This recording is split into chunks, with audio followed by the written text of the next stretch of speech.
আত্মচরিত আচার্য প্রফুল্লচন্দ্র রায় ত্রয়োদশ পরিচ্ছেদের আজকে পড়ব শেষ অংশটুকু। লন্ডনে ওয়ারশিপফুল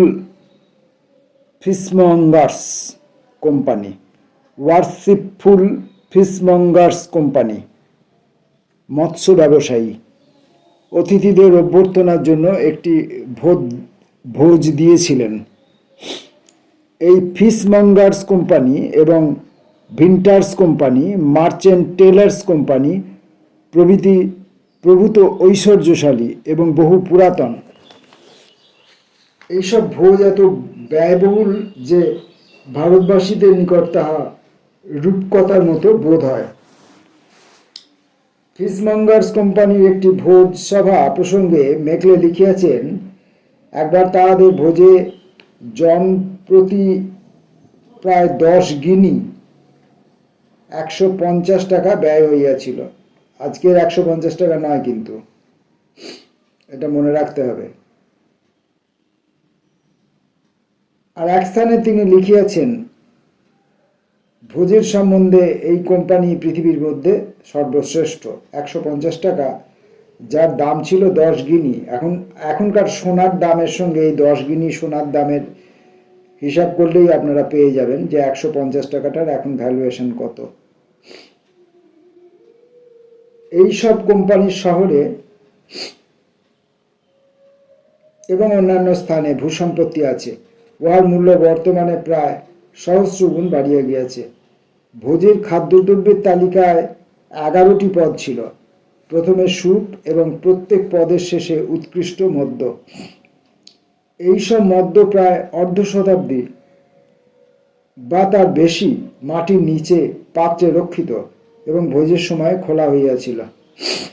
এইসব অনুষ্ঠানে বহু প্রাচীন প্রথা অনুষ্ঠিত হয়, যথা কাপ অফ লাভের অনুষ্ঠান। সেখানে এই অনুষ্ঠানের সময় অতিথিরা অতিরিক্ত মদ্যপান করিয়া পরস্পরের সঙ্গে কলহ করিত, এমনকি পরস্পরকে অস্ত্র দ্বারা আহতও করিত। কাপটি বৃহদাকার, ধাতু নির্মিত। ইহা মদ্যপূর্ণ করা হইত এবং প্রত্যেক অতিথি উহা হইতে একটু মদ আস্বাদ করিয়া তার পাশের লোকের হাতে দিত। ইহা শান্তি ও সদিচ্ছার প্রতীকস্বরূপ। আমি মদ্যপান করি না, সুতরাং কেবল মুখের নিকট তুলিয়া ধরিয়া অন্যের হাতে দিলাম। কংগ্রেসের অধিবেশনের সমকালে রয়্যাল সোসাইটির 250তম বার্ষিক উৎসব হইতেছিল। আমি এই উৎসবে ও আমার বিশ্ববিদ্যালয়ের পক্ষ হইতে প্রতিনিধিরূপে আসিয়াছিলাম, সুতরাং ইহার কয়েকটি অনুষ্ঠানে আমি যোগ দিয়াছিলাম। লন্ডনের লর্ড মেয়র রয়্যাল সোসাইটির সদস্যগণ এবং কংগ্রেসের প্রতিনিধিগণকে গিল্ড হলে একটি স্মরণীয় ঘটনা উপলক্ষে একটি বিরাট ভোজ দিবার আয়োজন করিলেন। আমিও ওই ভোজে লর্ড মেয়রের অতিথিরূপে যোগ দিলাম। রাজা উইন্ডসর প্রাসাদে অতিথিদের অভ্যর্থনা করিলেন। বহু বিস্তৃত সবুজ তৃণমণ্ডিত মাঠ এবং বৃক্ষের সারি আমার নিকট বড় মনোরম বোধ হইল। ডাক্তার বিমান বিহারী প্রেসিডেন্সি কলেজ হইতে এমএসসি উপাধি লাভ করিয়া এই সময় লন্ডনে ডক্টর উপাধির জন্য অধ্যয়ন করিতেছিলেন। আমার লন্ডন বাসকালে তিনি যথেষ্ট সহায়তা করিয়াছিলেন। এই সময় পরলোকগত আশুতোষ মুখোপাধ্যায়ের নিকট হইতে আমি একখানি পত্র পাইলাম। এই পত্র ঐতিহাসিক গুরুত্বপূর্ণ এবং ভবিষ্যতের পক্ষে বিপুল আশাসূচক, কেননা ইউনিভার্সিটি কলেজ অফ সায়েন্স প্রতিষ্ঠার পূর্বাভাস এই পত্রে ছিল। নিম্নে পত্রখানির অনুবাদ উদ্ধৃত হইল। Senate house, Kolkata, 25 June 1912। প্রিয় ডাক্তার রায়, আপনার স্মরণ থাকিতে পারে যে 24শে জানুয়ারি তারিখে সিনেটের সম্মুখে যখন বিশ্ববিদ্যালয়ের অধ্যাপক পদের প্রশ্ন উপস্থিত হয়, তখন আপনি দুঃখ করিয়া বলিয়াছিলেন যে বিজ্ঞানের অধ্যাপকের জন্য কোনো ব্যবস্থা করা হয় নাই। তখন আমি আপনাকে আশ্বাস দিয়াছিলাম যে শীঘ্রই হয়তো বিজ্ঞানের অধ্যাপকের ব্যবস্থাও হইবে। আপনি শুনিয়া সুখী হইবেন যে আমার ভবিষ্যৎবাণী সফল হইয়াছে এবং আপনার ও আমার উচ্চাশা পূর্ণ হইয়াছে। আমরা একটি পদার্থবিদ্যার ও একটি রসায়ন শাস্ত্রের দুইটি অধ্যাপকের পদে প্রতিষ্ঠা করিয়াছি। আমরা অবিলম্বে বিশ্ববিদ্যালয়ের সংশ্লিষ্ট একটি বৈজ্ঞানিক গবেষণাগার স্থাপনের সংকল্পও করিয়াছি। মিস্টার পালিতের মহৎ দান এবং তাহার সঙ্গে বিশ্ববিদ্যালয়ের রিজার্ভ ফান্ড হইতে আরও 2.5 লক্ষ টাকা দিয়া আমরা এইসব ব্যবস্থা করিতে সক্ষম হইয়াছি। গত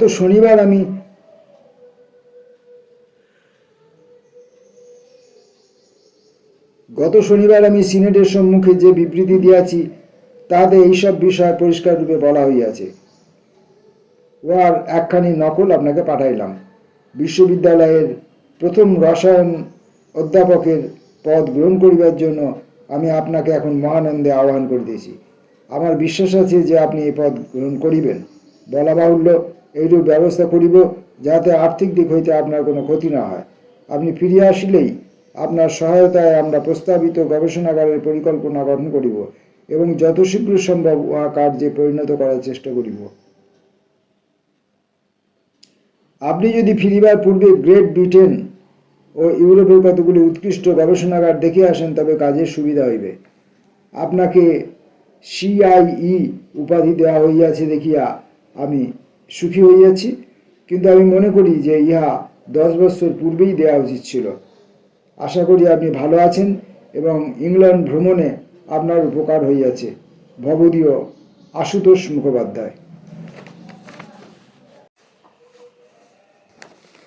আমি যে উত্তর দিয়াছিলাম তাহার নকল আমি রাখি নাই, কিন্তু যতদূর স্মরণ হয় তাহাতে নিম্নলিখিত মর্মে আমি উত্তর দিয়াছিলাম।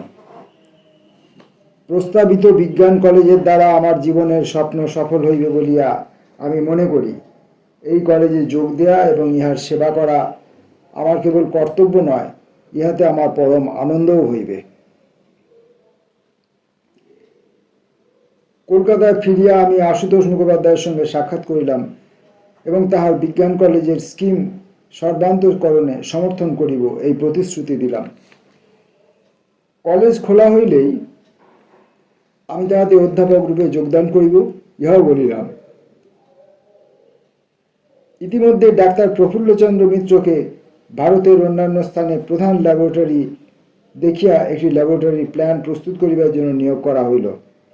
তিনি আমার একজন ভূতপূর্ব ছাত্র এবং কলিকাতা বিশ্ববিদ্যালয় হইতে রসায়ন শাস্ত্রে সর্বোচ্চ উপাধি লইয়া তিনি বার্লিন বিদ্যালয়ে অধ্যয়ন করিতে গিয়াছিলেন। সেখানকার ডক্টর উপাধি লইয়া তিনি সবে ফিরিয়া আসিয়াছিলেন। 1912 সালে ব্রিটিশ সাম্রাজ্যের বিশ্ববিদ্যালয় কংগ্রেস হইতে ফিরিবার পর আমার সহকর্মী ও ছাত্রেরা আমাকে একটি প্রীতি সম্মেলনে সম্বর্ধনা করেন। মিস্টার জেমস এই সম্মেলনে বক্তৃতা প্রসঙ্গে বলেন, বৈজ্ঞানিক হিসাবে ডাক্তার রায়ের কার্যাবলী বর্ণনা স্থল ও সময়ে নয়। তাহার কার্যাবলী সহজেই 4 ভাগে বিভক্ত করা যাইতে পারে। প্রথমত, ডাক্তার রায়ের রাসায়নিক আবিষ্কার, যে সমস্ত মৌলিক গবেষণার দ্বারা তিনি জগতের রসায়নবিদদের মধ্যে সম্মানের আসন লাভ করিয়াছেন। দ্বিতীয়ত, তাহার হিন্দু রসায়ন শাস্ত্রের ইতিহাস, এ বিষয়ে ইহা প্রামাণিক গ্রন্থ। প্রাচীন ভারত রসায়নবিদ্যায় কতদূর উন্নতি লাভ করিয়াছিল, এই গ্রন্থ বিজ্ঞান জগতের নিকট তাহার পরিচয় দিয়াছে। তাহার আরেকটি বিশেষ কৃতিত্ব,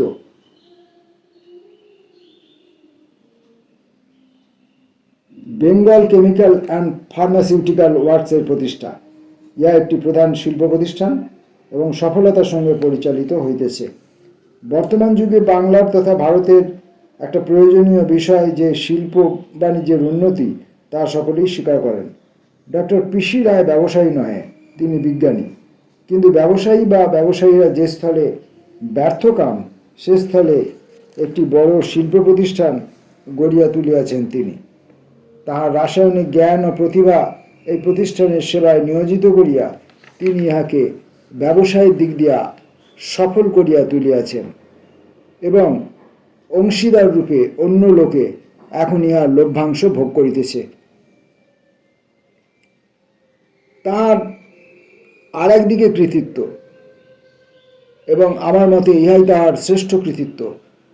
ডক্টর রায় আমাদের এই ল্যাবরেটরিতে একদল যুবক রসায়নবিদকে গড়িয়া তুলিয়াছেন।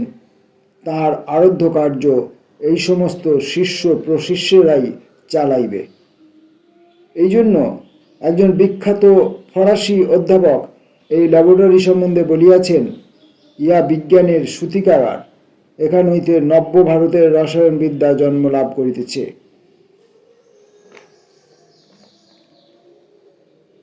এই সমস্ত উচ্চ প্রশংসাপূর্ণ কথা শুনিয়া আমি সত্যই সংকোচ বোধ করিতেছিলাম।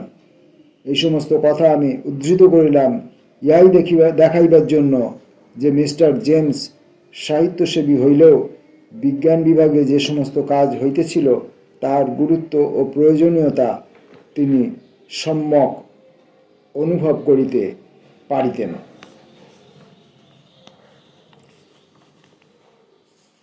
আচার্য প্রফুল্লচন্দ্র রায়ের আত্মজীবনীর ত্রয়োদশ পরিচ্ছেদ শেষ হলো। পরের দিন আসবো আমরা পরের পরিচ্ছেদের পাঠে। নমস্কার।